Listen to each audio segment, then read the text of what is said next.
While Otrar was still under siege, Genghis made a daring move. He split his army again. He sent Jurchi north toward the capital Gurganj. He sent Jurbi and Subutai on a secret mission to hunt the Shah himself, and with his youngest son Tolui and about 30,000 men, he crossed 300 miles of the deadly Kizilkum Desert, a place no army was supposed to cross in winter. The Mongols arrived at Bukhara in early February 1220, like a storm from nowhere. The city's defenders were shocked. The garrison tried to fight, but after a short battle outside the walls, they surrendered. The Mongols entered Bukhara almost without resistance. Genghis Khan rode into the Great Friday Mosque on horseback. He climbed the pulpit and looked down at the terrified citizens. And then he spoke the words that still send chills down the spine of historians. "O people, know that you have committed great sins, and that the great ones among you have committed these sins. If you ask me what proof I have for these words, I say it is because I am the punishment of God.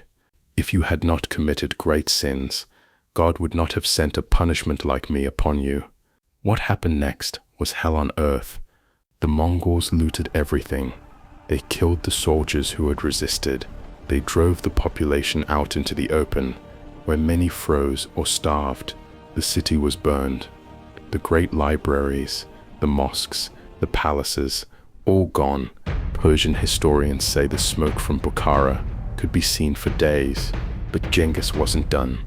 Just 1 month later, in March 1220, Genghis stood before Samarkand, the crown jewel of Central Asia. The city had 110,000 defenders, including 60,000 Turkish troops and even war elephants. The citizens felt safe. The walls were thick. They had supplies. Genghis surrounded the city completely. For days he studied the defenses. On the 5th day, he personally led an attack. The defenders sent out their elephants, huge beasts armored and trumpeting. But the Mongols had faced elephants before in China. They used fire arrows and noise to panic the animals. The elephants turned and trampled their own lions. Chaos. The Turkish mercenaries inside realized the Shah had abandoned them.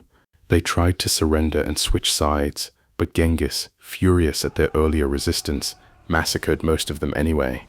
Samarkand fell in just a few days. The slaughter was horrific. Contemporary accounts say 30,000 were killed in the initial sack. The survivors were divided, artisans and engineers sent back to Mongolia to serve the Khan, women and children enslaved, the rest left to die among the ruins. The once beautiful city, home to poets and scholars, was left a smoking wreck. Meanwhile, the Shah Muhammad II was on the run. He had fled west, abandoning his people. Jebel and Subutai chased him relentlessly. With 20,000 men, one of the greatest manhunts in history. They pursued him across Persia, all the way to the Caspian Sea. The Shah finally hit on a small island, sick and broken. He died there in December 1220, alone and powerless. The man who once ruled an empire reduced to a fugitive. But his son, Jalal al-Din, was a different story. While the Shah died, his son Jalal ad-Din Mangburni rallied what was left of the army. He was brave, charismatic, and determined to fight to the end. In the spring of 1221, he won a rare victory against the Mongols at the Battle of Parwan, north of Kabul. For the first time in open battle, Mongol forces were forced to retreat. Jalal al-Din became a hero overnight. Thousands flocked to his banner. Genghis Khan was furious. He personally took command of the pursuit. First, though, the Mongols had to finish the capital Gurganj. The siege there was one of the bloodiest of the entire campaign. It lasted 5 to 7 months. The city sat on the Amu Darya River. The defenders fought street by street.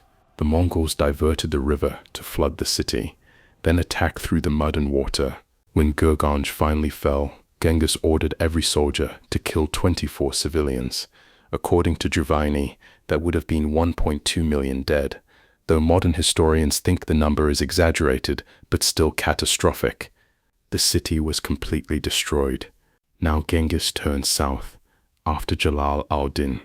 In November 1221, the two forces met at the Battle of the Indus River in what is now Pakistan. Jalal al-Din had about 30,000 men, but Genghis had brought overwhelming force. The battle was epic. Jalal al-Din charged personally, almost reaching Genghis's position. His men fought like lions, but numbers and Mongol discipline won out. When defeat became certain, Jalal al-Din did something legendary.